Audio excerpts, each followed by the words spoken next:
сърцето на Балканите витае енергия, която променя средата и оформя нов свят, въпреки трудностите.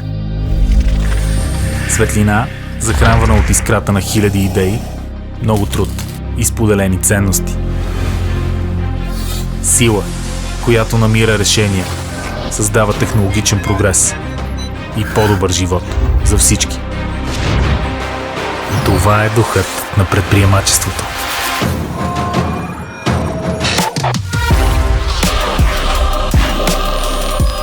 Днес празнуваме визионерите, които неуморно преследват целта и достигат отвъд.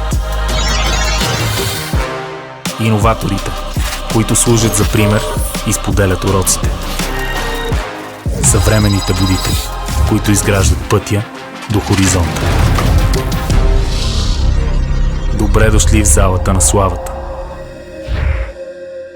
Едно събитие на Беско.